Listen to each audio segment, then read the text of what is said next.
برحق ہے اور کچھ بھی شک و شبے کی گنجائش نہیں۔ جی ہم سورہ شورا کو ہم نے شروع کرنا تھا آیت نمبر 10 سے۔ جی آیت نمبر 10 سے ہم شروع کریں گے،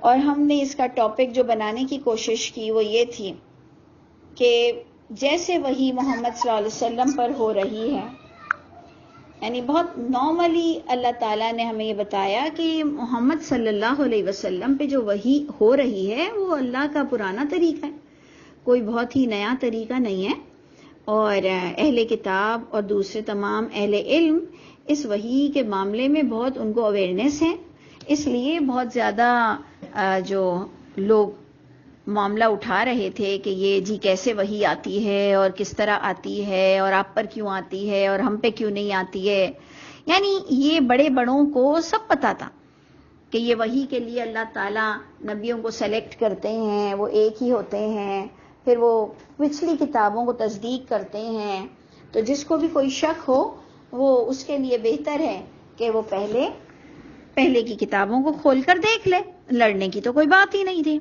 تو یہ بات ہو رہی تھی، پھر اسی بات میں ولی کی بات ہو گئی کہ اب جب نبی کریم صلی اللہ علیہ وسلم تمہیں اتنے برے کیوں لگ رہے ہیں، ان کی وحی سے تمہیں اتنی ناراضگی کیوں ہے، تو میں نے یہ محسوس کیا، میں نے یہ آبزرو کیا کہ توحید بہت ہی کلیئر دے دی گئی تھی، وہ لوگوں سے ہضم نہیں ہوتی تھی کہ جی اللہ کے علاوہ کسی کے پاس کوئی اتھارٹی نہیں، اور یہ ہماری طرح بڑے جھوٹے حدیثوں کے ماسٹر مائنڈ تھے، ان کے پاس بھی بڑے ذخیرے تھے جس میں انہوں نے خود بنایا تھا، نبیوں کی تعلیمات کے خلاف یہ گئے تھے، اور انہوں نے وہی جھوٹی حدیثیں جو عام پبلک کو قرآن نہیں پتا لیکن حدیثیں سب پتہ ہیں، اکثر عام ہمارے ہاں بھی یہی ہے کہ حدیثوں کے معاملے میں پھر کئی لوگوں کو کئی نالج ہے لیکن قرآن کے معاملے میں نہیں ہے، اور ادھر اگر ہو بھی جائے تو کہتے ہیں کوئی اور آیت ہوگی جس کی وجہ سے یہ حدیث ہے، یعنی حدیث کو چھوڑنا ان کے لیے خطرناک ہے، بنسبت قرآن کو چھوڑ دینا ان کے لیے کوئی خطرناک نہیں کہ وہ کتنے بڑے ڈینجر زون میں جا رہے ہیں، اللہ کی کتنی بڑی ناراضگی لے رہے ہیں۔ تو یہ چیزیں ہم سب کو بہت ہی سمجھنی تھی، جس پر ولی کا ٹاپک آ گیا۔ دیکھیں مجھے جو سمجھ آتا ہے میں وہ آپ لوگوں تک پہنچاتی ہوں، کیونکہ اگر ہم کانٹیکسٹ کے ساتھ اور ٹاپک کے ساتھ اور دیکھیں گے نہیں کہ موسٹ امپورٹنٹ پوائنٹ کیا ہے تو ہمیں شاید قرآن کی امپورٹنس نہیں پتہ چلے گی، ہمارا ایسے ہی ہم اٹھیں گے اور ایسے ہی ہم بیٹھ جائیں گے، کوئی پروڈکٹیو نہیں ہوگا، ہم کچھ بھی لے کے نہیں اٹھیں گے۔ تو اس لیے غور سے دیکھیے کہ لوگوں نے بہت پروپیگنڈا کیا کہ جی یہ کیسی وحی ہے، کس طرح کی وحی ہے، تو سیدھی سی بات یہ ہے کہ اگر تم اتنے ہی سنسیئر ہو، کنسرن ہو، تو جاؤ نا پچھلی کتاب کو اٹھاؤ اور دیکھو، جیسے ہم نے جب اپنے آپ سے سوال کیا تھا کہ اگر میں اتنی ہی کنسرن اور اچھی ہوں تو پھر میں ترجمہ کیوں نہیں سیکھ رہی ہوں، حدیثوں کے معاملے میں مجھے بھی بڑا غصہ آ جاتا تھا کہ اس نے یہ حدیث کیوں نہیں مانی، یہ اس حدیث کے خلاف کیسے جا رہا ہے، اور اس کو کیسے پتہ چل گیا کہ یہ حدیث ضعیف ہے، کیونکہ ہم اس کو مان رہے تھے بچپن سے۔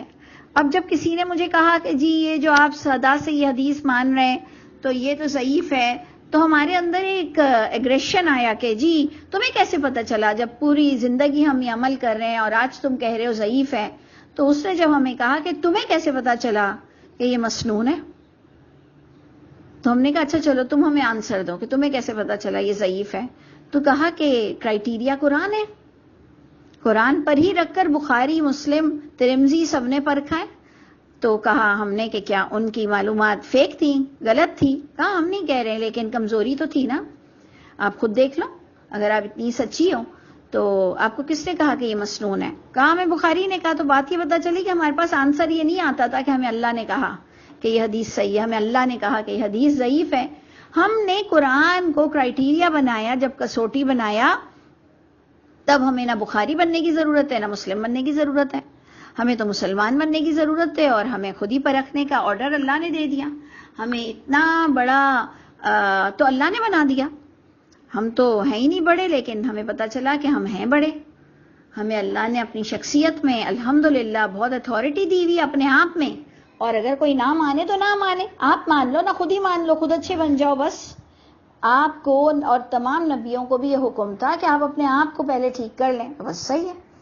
تو اس لیے غور کیجئے گا کہ یہ نبی کے جو زمانے میں بھی نبی کے خلاف جو لوگ اتنے کھڑے ہو گئے، اور سارے بیت اللہ کے اور مسلمان لوگ تھے، یہ نبی کے خلاف کھڑے ہو گئے تھے، یہ سب دین جانتے تھے، یہ سب انبیاء کرام کے فالوورز تھے.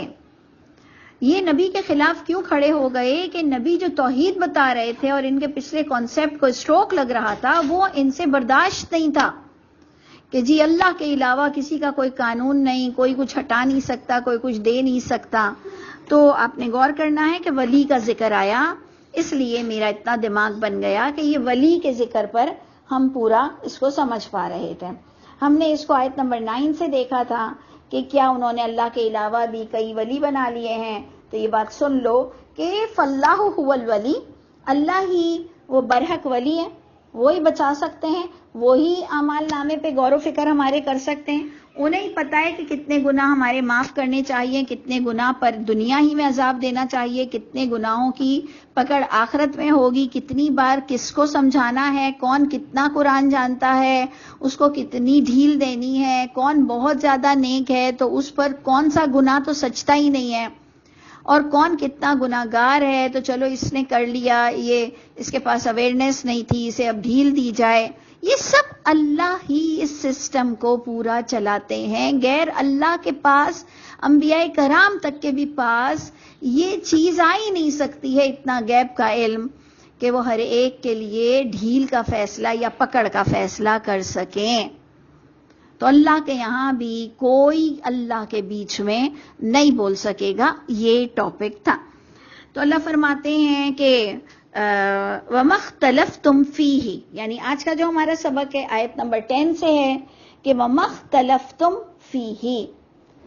بڑی خوبصورت بات کہ جو تم اختلافات قائم کرتے ہو فیہ، اس اللہ کے معاملے میں، اس قرآن کے معاملے میں، وحی کے معاملے میں، وَمَا اخْتَلَفْتُمْ فِيهِ، اور جو اختلافات رائے تمہارے پاس ہوتی ہے اس دین کے بارے میں، من شیء، کسی بھی طرح کی، فحکمہ الی اللہ، بس اس کا معاملہ، اس کا فیصلہ وہ اللہ کی طرف ہی ہوگا.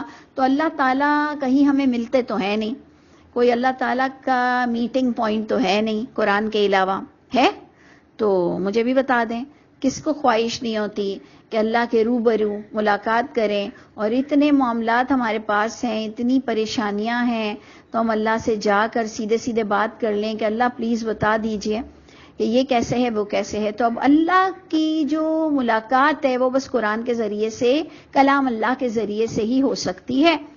تو اب یہاں لکھا ہوا ہے کہ تمہیں کوئی اختلافات کا جب سامنا کرنا پڑے تو اس کا فیصلہ اللہ کی طرف کر دو، یعنی اللہ کی کتاب کی طرف کر دو. تو اب سیکنڈ پوائنٹ ریز ہوگا کہ وہ بات جس میں ہم اختلافات کر رہے ہیں وہ اللہ کی کتاب میں اس کا دور دور تک کوئی ٹاپک ہی نہیں ہے. تو ہم کہیں گے لو یہ تو جان چھوٹی، اللہ کے کرم ہو گئے کہ اگر کوئی ایسا معاملہ ہے جس کا معاملہ قرآن میں ہی نہیں ہے تو پھر ہم اپنے اپنے دور کے مطابق، اپنے اپنے لا کے مطابق، اور جو باتیں ہمیں قرآن سے قریب لگیں گی اس کے مطابق کریں گے، کیونکہ ہم نے انڈیویجولی اس کا آنسر بھی اللہ ہی کو دینا ہے کہ جی اللہ تعالیٰ ہمیں یہ سمجھ آیا کیونکہ قرآن میں اس کا کوئی ٹاپک ڈسکس نہیں تھا. ٹھیک ہے جی. تو یہ بھی جب بات سمجھ آ گئی نا اس بات کی کہ اچھا اتنا ایزی تھا اس کا فارمولا نکالنا کہ جب کوئی چیز قرآن میں نہ ہو تو پھر آپ کو کیا کرنا ہے، پھر آپ کو اپنے وقت کے مطابق، اپنے وقت کے مطابق، 100 سال پہلے اس کا آنسر کچھ اور ہوگا، 200 سال پہلے اس بات کا آنسر کچھ اور ہوگا. اس طرح سے کام اپنے اپنی نوعیت اور اپنے اپنے زمانے کے مطابق عدلتے بدلتے رہیں گے. ٹھیک ہے جی. تو کیونکہ ہمارے یہاں یہ کہتے ہیں جی اللہ کی کتاب میں نہ ملے تو صحابہ کے نقش قدم دیکھنا. تو لوگوں نے تو صحابہ کرام میں اتنا ڈسکریمنیشن کر دیا ہے کہ لوگ سنی اور شیعہ بن گئے ہیں، اور ہم جن صحاباؤں کے نام بہت عزت سے لیتے ہیں وہ ان صحابہ کرام کے نام استغفر اللہ جس طرح سے بھی لیتے ہیں. تو ہماری ہسٹری تو بے انتہا جھوٹ پر مبنی ہے. سیدھی سی بات ہے، سچی سی بات ہے. یقین جانے جو ایم فل کر رہے ہیں، جو بھی ماسٹرز کر رہے ہیں، جنہوں نے پی ایچ ڈی کیا ہے شاید انہیں میری یہ بات بری بھی لگے گی، لیکن ہسٹری تو ہمارے پاس اتنی کرپٹ ہے کہ میں جو کہہ رہی ہوں اس کو سامنے والا بہت اچھی طرح جانتا ہے جو ہسٹری کا ماسٹر ہے. میں تو ایسے ہی کہہ رہی ہوں نا، لیکن یقین جانے قسم کھا کے کہہ رہی ہوں اتنا جھوٹ ہے، قرآن کے اتنے خلاف ہے. تو آپ کس بات پر صحابہ کرام کا نقش قدم دیکھیں گے؟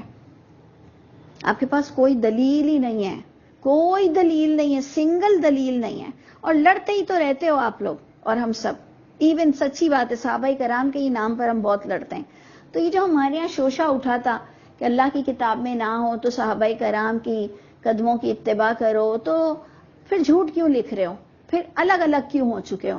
پھر ایک جماعت ہو جاؤ نا، ایک جماعت ہو جاؤ.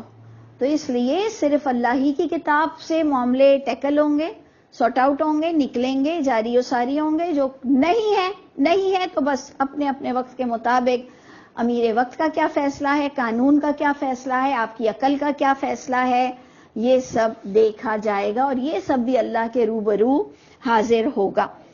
تو بڑی خوبصورت بات ہمیں مل گئی اور اللہ فرماتے ہیں ذالکم اللہ ربکم ذالکم اللہ ربی، یہ تمہیں اللہ تعالی، یہ میرا رب، یہ مجھے گائیڈ کر رہا ہے. سمجھ آئی؟ ہم نے پچھلی بھی آیتوں میں تکرار پڑھی کہ فحکم، جو بار بار ہم نے پڑھا کہ ومن لم یحکم بما انزل اللہ ومن لم یحکم بما انزل اللہ. وہاں بھی یہی فارمولا ہم رکھیں گے کہ اللہ بار بار کہہ رہے ہیں کہ جو نہیں فیصلہ کرے گا اللہ کی کتاب کے تحت، جو نہیں فیصلہ کرے گا اللہ کی کتاب کے تحت، وہ ظالم ہے، فاسق ہے، کافر ہے. تو وہی کوشچن ریز ہوگا کہ اللہ تعالیٰ اگر کچھ باتیں ایسی آ گئیں جو قرآن میں ہے ہی نہیں تو اس کو دین کیوں کنسیڈر کرو گے؟ سمجھ کیوں نہیں آتی ہم کو بات کہ وہ دین کنسیڈر ہی نہیں ہوگا؟ اگر تمہارا فتویٰ تمہارے مفتی ہے تو ہمارے بھی ادھر مفتی ہے، ہم خود ہی مفتی ہیں، کیونکہ ہم نے اس کو پروفیشن ہی نہیں بنایا. اور یہ فتوے تو ہر دور میں بدلتے چلے جائیں گے، یہ کوئی سٹک تھوڑی ہوگا 200 سال پہلے والے مفتی کا فیصلہ وہ آپ آج بھی لے کے چلیں گے. اگر وہ قرآن کے اندر جو کوئی ٹاپک ہی نہیں ہے تو کسی کے بھی فیصلے کبھی بھی سدا نہیں رہ سکتے ہیں، وہ بدلتے رہیں گے. تو بڑی خوبصورت ایزی سی بات ہے کہ اللہ فرماتے ہیں ذالکم اللہ ربی، اللہ جو ایسا ہے وہی میرا رب ہے، اسی نے مجھے یہ سکھایا ہے. علیہ توکلت، کیونکہ ادھر اس وقت بات ہو رہی ہے فحکمہ الی اللہ کی بات ہو رہی ہے کہ وما اختلفتم فیہ من شیء.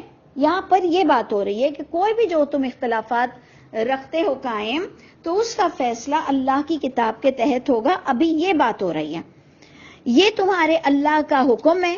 علیہ توکلت، کہ اگر اللہ کی کتاب میں کوئی بات آ گئی اور دور دور تک اجماع تواتر بھی نظر نہ آئے اور دور دور تک کوئی مولوی کوئی گھر والا بھی ساتھ نہ دے تو علیہ توکلت، اسی اللہ پر میں نے اس کی کتاب پر بھروسہ کرنا ہے. دیکھیں یہاں پر بھی اللہ پہ بھروسہ کرنا یعنی اللہ کی کتاب کی باتوں پر بھروسہ کرنا کہ جی ہم کتنے اکیلے ہو جائیں یا دور دور تک عمل نظر نہیں آ رہا قرآن کے مطابق، یہ ہمارا لینا دینا ہی نہیں ہے، ہمارا معاملہ ہی نہیں ہے. میں تو یہ دیکھتی ہوں ہم اپنے بچوں کے معاملے میں کسی کی تائید کی منتظر ہی نہیں ہوتا ہے.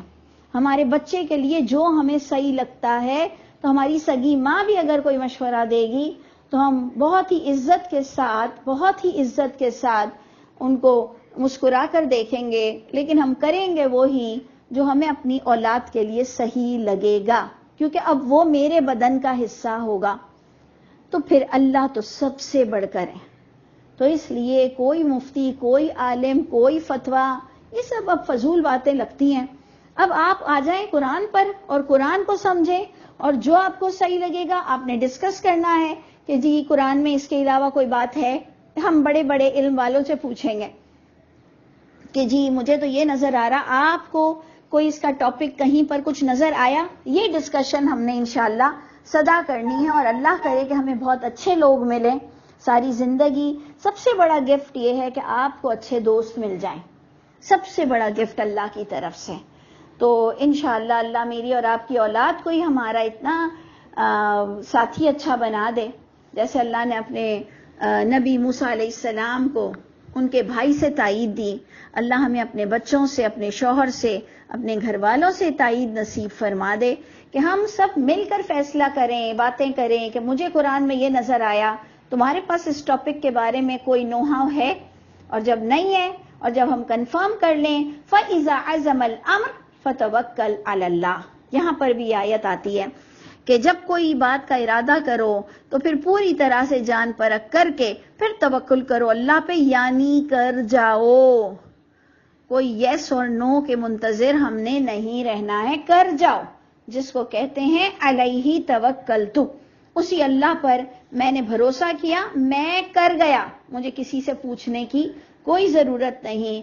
تو وہ جو کر جانا ہے جس کے لیے الیہ انیب، میں یہ کر گیا کیونکہ الیہ انیب، میں اسی اللہ کی کتاب کی طرف رجوع کرتا ہوں۔